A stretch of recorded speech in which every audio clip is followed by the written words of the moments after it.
Do you guys really think we actually killed Harley Sawyer in Poppy Playtime Chapter 4? What if I told you he's still alive? And it's 100% confirmed. Did you know the prototype actually took Harley's brain after we left the room? So, does that mean he's coming back in Chapter 5? And how can we be so sure the prototype took his brain? Well, there's way more going on than what we actually see. But hey, before we go any deeper, if you want to know who exactly Harley Sawyer is in Poppy Playtime, and how his timeline proves Elliot Ludwig is the prototype, plus everything you need to know about Harley's darkest story, make sure to check out that video by clicking here. I highly recommend watching that first. So without wasting any more time, let's jump right into it. First, let's go back to the moment we insert the 4 batteries into the slots. This opens the gate leading to Harley's containment room. While we try to reach him, one of his minions starts chasing us. But once we reach the other side of the netted door, the minion suddenly stops and returns into the maze. Then, the door shuts behind us, forcing us to move forward into Harley's room. Since we know Harley controls these minions, and the door only closes after we pass, it clearly shows Harley knew we were there and deliberately let us proceed. When we finally stand in front of him, he doesn't react, not even once, despite being fully aware of our presence. Then, as soon as we press the keyboard near him, the Omni Chip ejects from the slot. And when we fully remove it, the computer screen, which originally showed system status, overload quickly cycles through, keycard required, pressure rising, pressure critical. At this point, his minions activate. Harley lets out a long scream, and after a brief shake, his brain suddenly does a backflip. A massive electric shockwave bursts out, and the entire room goes black. And in the silence that follows, we hear Harley speak in a weak, broken voice. You saved. So it's very clear that Harley wanted us to take the chip. He knew we were there, yet he didn't stop us. But why? If removing the Omni Chip would destroy his system, then why allow it? Here's where things get really interesting. Recently, Mob Entertainment released a video about the Omni tool, and we clearly see that the Omni Chip is used for one thing: remote control. In that video, there's a flicker scene where Harley inserts the Omni Chip into a console, opening a door for Yarnaby. This confirms that Harley was alive even without the chip, and the slot he uses is exactly the same one we see in Chapter 4, where we later remove the chip. So now the big question is, if Harley can survive without the Omni Chip, then why did removing it cause an explosion? The answer lies in that one word: overload. When we first see Harley, his console just shows the Playtime Co.'s logo, meaning the system is stable. But once we're thrown into the maze and insert the 4 batteries, that's what triggers the overload. The Omni Chip wasn't keeping Harley alive. It was keeping the overload under control. Think of it like this. A car going downhill can only be stopped by brakes. The Omni Chip was the brake. When we removed it, the system lost control and crashed. But if the car was on flat ground, even without brakes, nothing would have happened. So Harley's system was already spiraling out of control, and we unknowingly made it worse. But now you might ask, if Harley knew all this, why didn't he stop us? He let us get close. He let us remove the chip, and he let the explosion happen. And that is exactly where the truth begins to unfold. The first possibility is that Harley did this on purpose. When we put one of the batteries into the slot, he says this: Don't bury myself so far down that no one will ever find me. Not prototype. That line clearly hints he had already planned a failsafe, a hidden protocol that would bury his consciousness deep inside the system. So when we shut him down by removing the Omni Chip, it likely triggered that protocol. His mind may have transferred to a secure backup, hidden deep within the factory, far beyond anyone's reach. The second possibility is that it's both Harley's and the prototype's plan. As we know, both Harley and Prototype are trying to make us go all the way to the labs, and we're guided only one way from Chapter 1, and this continues through all chapters. In Chapter 1, we were only given one path to go, and when we reach the other side in the Huggy Chase, we see the beautifully placed box in the world which makes him absolutely cracked beyond recognition. Look who's talking. Burnt beyond recognition himself. One little shock and you're crispier than a toasted watermelon. Huh, I don't even think watermelon was eaten by a cracked omelet. Yeah? Instead, it's stuck directly into your mouth. All right, both of you. Let's continue the video before these things get inside my mouth. Okay. And in Chapter 2, Mommy is squished by the incredibly placed grinder in the world. In Chapter 3, our burnt toast was tremendously burned and then taken by the world's most unbelievable potato type ever.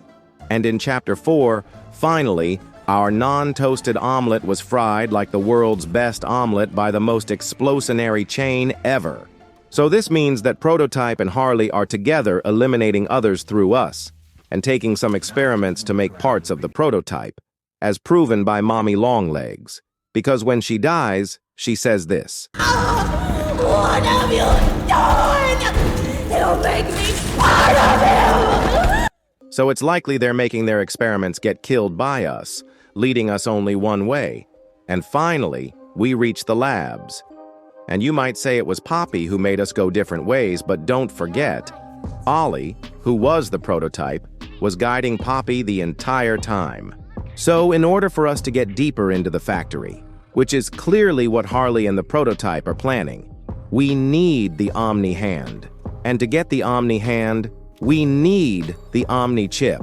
In order to give us access to the Omni Hand, they designed this entire scenario as a test, making us believe we had truly killed Harley and that we earned the Omni Hand as a result. When we remove the Omni Chip from its slot, we see Harley's minions seemingly trying to attack us. But that's not what's actually happening. They're malfunctioning because the system is crashing. If you examine behind the scenes, you'll notice one minion walking in a completely random direction, aimlessly. Also, once we take the chip, the two large doors that connect Harley's containment room to the maze area close. Since Harley is under intense pressure at that moment, it's likely that he wasn't the one who closed the doors, meaning it was probably the Prototype who did it. This becomes even clearer after the explosion, when Harley completely shuts down. But just a few seconds later, he still manages to say, "You saved no one." And right after that line, the door to the Omni Hand creation room opens. This strongly suggests that it was the Prototype who opened it. However, if we consider the possibility that Harley was the one who triggered the door, that could also be true. He had the ability to control certain systems in his base without the Omni Chip, as shown in the video. After we remove the chip, his minions still react, and in the video, we can also see Harley switching camera views, again, without using the chip. So if he was the one who opened that door, then it confirms he is still alive. What's even more important is what happens when we enter the Omni Hand room. The door closes perfectly behind us. Now, if Harley were truly dead, and there was nothing of value in that room, then why would the Prototype bother closing the door at that exact moment? The only possible reason is that the Prototype came to retrieve something valuable, and the only thing that could be of value in that room is Harley's brain. If you go behind the scenes after the explosion, you'll see that Harley's brain remains in perfect condition, completely undamaged, just like it was before the explosion. Taking this into account, and the fact that the door closes precisely when we enter, it's highly likely that the Prototype came to take Harley's brain, and this could be part of the plan they had all along. In the VHS tape titled Time, we see that they were trying to solve a secret. Harley says he needs more time or lab access, but the Prototype refuses both, saying they don't have time. He adds that Harley is still alive because he needs him to solve the secret, but warns that if Harley is lying, he will kill him. Your suggestions? To produce the results I'm after. Have I made an error? in allowing your survival? Of course not. We just need more time to perfect the time. Time is precisely what we do not have. Then I suggest you find some more. That will give me labs access. At least with the two of us. That is out of the question. You listen. I'm just giving you the facts. And the fact is, we need more time. Or this isn't going to work. I can only be reactive up here. Then of what use are you? You know I'm still your best shot at cracking that secret. If I weren't, you would have already killed me. A sound observation. Yes, you have made yourself useful. Provide me More options. I will try again. Of course. But If you are stalling, Or worse. remember, your usefulness. Is the only reason you were not stripped for meat and spare parts. So from this, it's clear the prototype doesn't trust Harley. Giving him full access to the labs could be too risky. But now that the Omni Chip is removed, Harley no longer has remote access or control. So what seems likely now is that the prototype plans to let Harley help directly by transferring his consciousness to the primary labs, so he can assist in solving the secret more efficiently. And since we know that a brain can be preserved using gel, the prototype may be slowing down the revival process, or possibly trying to make Harley a part of himself. Either way, the outcome is clear. Harley is still alive. So guys, there's something really important to notice. If you remember when we first saw Sawyer, there were no minions standing in front of him. But after we insert the 4 batteries and go in front of Harley, we suddenly see minions appear in front of him. And as we already know, Harley is aware that we are right there in front of him. Yet the minions never attack us, not even after the explosion. So this raises a big question. If there's no real use for the minions, then why did Harley place them there? Well, there are 2 possible reasons for this. The first possibility is based on Harley's own words, where he says he'll bury himself so far down that not even the prototype could find him. So maybe he positioned the minions just to fool the prototype, to make him think Harley wouldn't allow us to take the Omni Chip, that maybe the minions would stop us, but instead, Harley does nothing. We destroy him, and his consciousness is transferred elsewhere. Then, as we head toward the Omni hand room, through the door that was opened by the prototype, it closes behind us, and maybe the prototype, realizing something's wrong, comes to check. But this theory seems a bit unlikely, because Harley didn't have the Omni Chip anymore. So even if his consciousness transferred, what could he do without access? That's why I personally believe the second possibility makes more sense. It was likely a psychological move, designed to trick us into thinking Harley was trying to stop us. But in reality, he lets us kill him, and we go on to successfully take the Omni hand. After that, once we leave the Omni hand room, the prototype immediately arrives to collect Harley's brain, because if it's not preserved quickly, it would be useless. And as we know, Poppy Gel, which can bring dead things back to life, is present in Poppy Playtime. So the prototype might have preserved Harley's brain in this gel.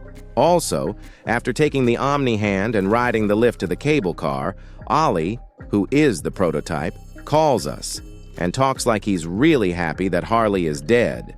This clearly proves the prototype knows Harley is dead, which further strengthens the theory that it was the prototype who closed the door right after we left Harley's containment room and came there to take Harley's brain. But here's the thing. Even after all that, as we walk through the factory, everything works automatically, just like it did before, when Harley was alive. If you remember when we were heading to the lab's entrance, the door opened automatically, even though we weren't anywhere near it. That suggests someone is still watching us, most likely the prototype, or even Harley. And let's not forget, Mob Entertainment, the developers, have been making recent videos involving Harley Sawyer, like his Q&A and his role in the Omni Hand tutorial video. So couldn't this be their way of hinting that he's coming back?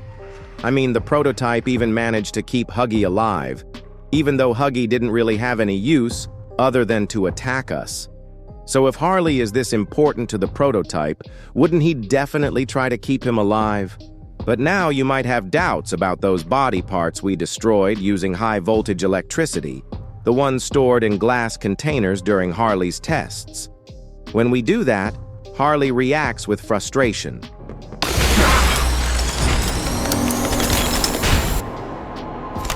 So if those organs had nothing to do with him, then why does he react like that? What I believe is, those machines are most likely used to force Harley to respond. In the note titled Secondary Lab Mission Statement, we see Eddie telling Dr. White that if he needs more information from Sawyer, Harley, he can extract it, even if Sawyer refuses, by pressing a button. This red smoke area, where we wear a mask and collect codes from toy parts, which we call the secondary labs, is where we find those organs. We even find a brain organ in those labs. So it's most likely that these are used to make the doctor react forcefully. Same goes for the lungs. And here's a bonus theory for you guys.